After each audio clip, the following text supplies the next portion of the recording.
Sebelum lanjut untuk nonton videonya, buat kalian yang sedang mencari jersey Inter Milan terbaik dan merchandise tentang Inter Milan, yuk klik produk dan buruan check out sekarang.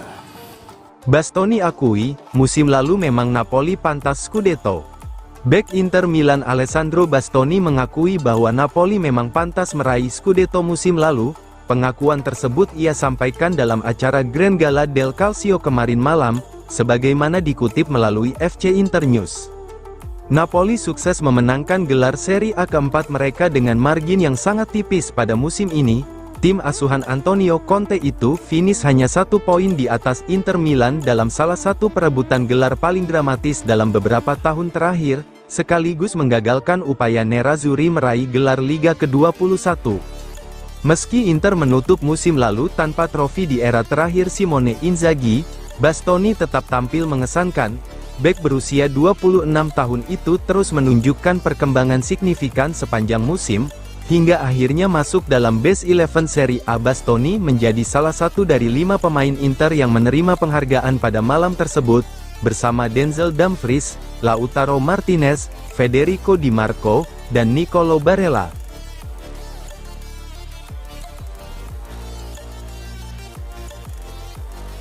Sudah habis kesabaran, Frattesi siap tinggalkan Inter Milan pada.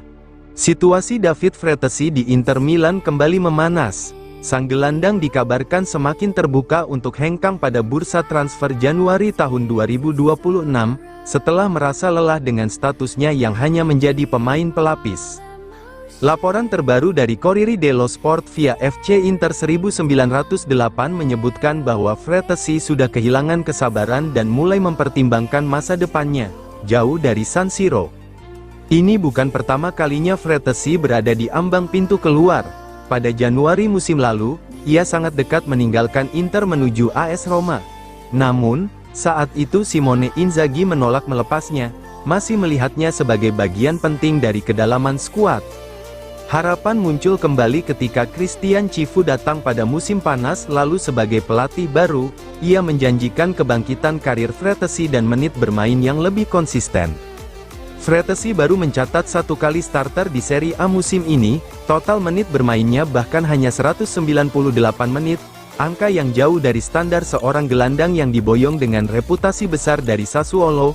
Dengan kompetisi ketat di lini tengah Inter yang diisi Barella, Calhanoglu, Mkhitaryan, dan Sucic, Frattesi kembali berada di posisi bawah dalam daftar prioritas Cifu.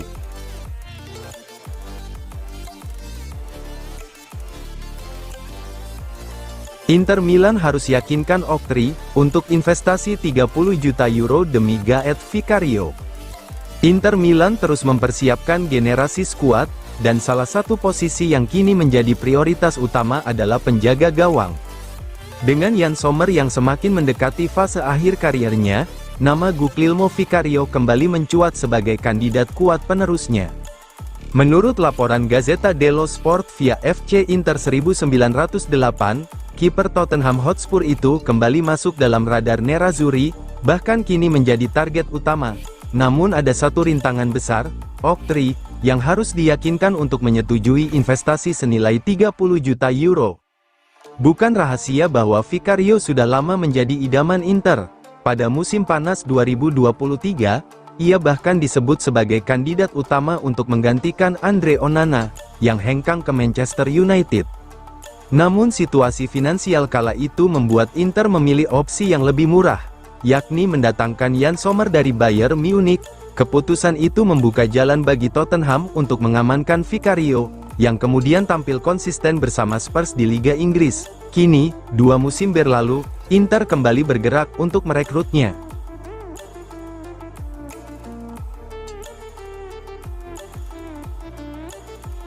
Inter ingin segera amankan kesepakatan untuk angkut Giovane. Inter Milan dilaporkan semakin serius mengejar penyerang Hellas Verona, Giovane, yang menjadi salah satu talenta paling menarik di Serie A menurut Matteo Moretto. Inter mempertimbangkan langkah untuk mengamankan sang pemain berusia 22 tahun itu sebelum bursa musim panas dibuka. Giovane tampil menonjol sejak didatangkan Verona dari Corinthians pada musim panas lalu. Performa impresif dan kemampuannya bermain di beberapa posisi, membuatnya menjadi incaran sejumlah klub besar. Selain Inter, ada AC Milan, Atalanta, dan AS Roma juga memantau perkembangan sang penyerang dengan sangat serius. Situasi ini mendorong Inter untuk bergerak lebih cepat demi menghindari persaingan sengit menjelang akhir musim. Manajemen klub, dipimpin BP Marotta, menilai langkah proaktif diperlukan untuk mengamankan talenta muda tersebut, namun harga yang dipatok tidak murah. Verona kabarnya membanderol Giovane sekitar 20 juta euro, setelah kontribusinya meningkat tajam dalam beberapa bulan terakhir.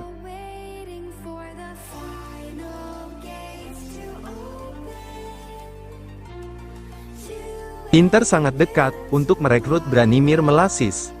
Dalam 5 bulan terakhir, Branimir Melasis menarik perhatian besar dari klub-klub papan atas Eropa. Selain Inter, Olympique Marseille kini ikut bersaing serius untuk mendapatkan bek tengah berusia 18 tahun tersebut. Kabar ini dilaporkan oleh Germanijak. Hajduk Split saat ini turun ke posisi kedua di Liga Kroasia. Namun kondisi klub di bursa transfer justru jauh lebih positif. Mereka sedang bersiap menyelesaikan beberapa transaksi penting dan salah satunya adalah penjualan Melasis. Inter telah menyatakan minatnya secara terbuka, tetapi tidak menjadi satu-satunya peminat. Marseille bahkan sudah mengajukan tawaran sekitar 6 juta euro, angka yang dinilai sesuai dengan valuasi sang pemain. Terlepas dari apakah Melasis akan memilih Milano atau Prancis, Hajduk diperkirakan harus menjual dirinya karena situasi finansial klub. Laporan lanjutan menyebutkan bahwa kesepakatan akhir antara Inter dan Hajduk tinggal menunggu waktu. Sang pemain sangat terbuka dengan peluang pindah, sementara Inter sudah menyiapkan rencana pengembangannya.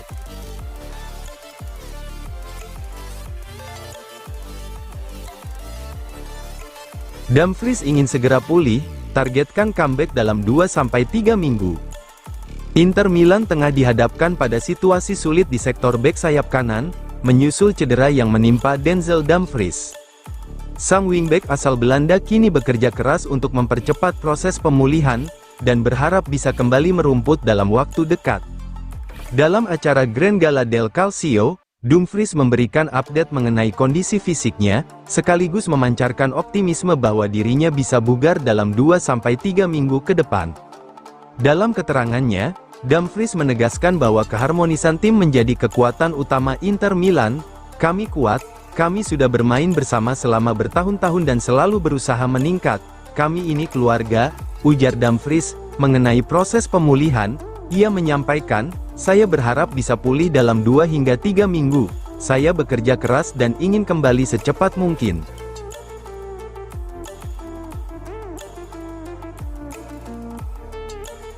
Direktur Marseille, Benatia ungkap fakta transfer Pavard dari Inter. Transfer Benjamin Pavard dari Inter Milan ke Olympique Marseille pada musim panas lalu, ternyata menyimpan cerita menarik di balik layar. Mehdi Benatia, Direktur Olahraga Marseille membuka detail negosiasi yang melibatkan Presiden Inter Milan, Giuseppe Marotta. Dalam wawancara panjang bersama RMC Sport, Benatia mengungkap dinamika, dilema, dan strategi yang membuat transfer tersebut nyaris mustahil terjadi, namun tetap berhasil diwujudkan. Menurut Benatia, Marseille awalnya berniat melakukan pendekatan kreatif dalam transfer Pavard. Namun 10 hari sebelum bursa ditutup, Inter memberikan syarat tegas. 10 hari sebelum bursa ditutup, mereka bilang Pavard hanya bisa pergi dengan transfer permanen, hanya dengan harga 20 juta euro, dan gajinya sangat besar, ujar Benatia. Syarat tersebut langsung membuat Marseille berada dalam posisi sulit. Mereka membutuhkan bek berkualitas, tetapi kondisi finansial klub tidak memungkinkan untuk aktivitas besar di pasar transfer.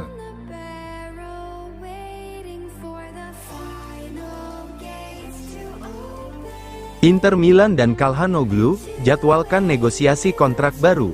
Masa depan Hakan Calhanoglu kembali menjadi pusat perhatian di Inter Milan. Meski performanya pada musim ini begitu impresif, pembicaraan mengenai pembaruan kontrak sang gelandang baru akan dilakukan pada akhir musim, bukan dalam waktu dekat. Menurut laporan Gazzetta dello Sport via FC Internews, Inter Milan dan Calhanoglu telah sepakat untuk menunda pembahasan kontrak baru hingga musim panas 2026, di mana kedua pihak akan menggelar pertemuan penting yang berpotensi menentukan masa depan sang mega bintang Turki di San Siro. Pada bursa transfer musim panas lalu, masa depan Calhanoglu sempat menjadi salah satu isu terpanas di Serie A.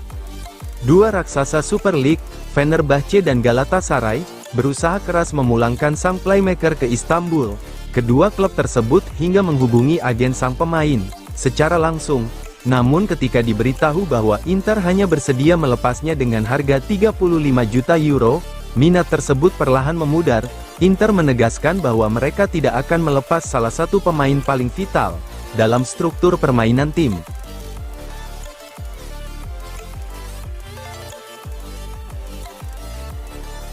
Inter melaju ke perempat final Coppa Italia, usai bantai Venezia 5-1. Inter Milan tampil beringas dan tanpa ampun saat menghancurkan Venezia 5-1 di Giuseppe Meazza dalam babak 16 besar Coppa Italia, Kamis dini hari waktu Indonesia Barat. Gol-gol dari Andy Diouf, Francesco Pio Esposito, Angel Ioan Boni, serta 2 gol dari Marcus Thuram memastikan Nerazzurri melaju ke babak perempat final, untuk menghadapi pemenang antara Roma atau Torino. Kemenangan telak ini bukan hanya menunjukkan kedalaman skuad Inter, tetapi juga menegaskan kualitas permainan kolektif yang tengah mencapai puncaknya. Kemenangan besar ini menunjukkan sebuah hal jelas, Inter memiliki kedalaman skuad terbaik di Italia saat ini, para pemain muda bersinar, pemain inti tetap tampil solid, dan atmosfer di Giuseppe Meazza terasa penuh percaya diri. Dengan performa sekuat ini, siapapun lawannya di perempat final, yakni Roma atau Torino, akan menghadapi Inter yang sedang berada dalam kondisi terbaiknya, baik secara fisik maupun mental.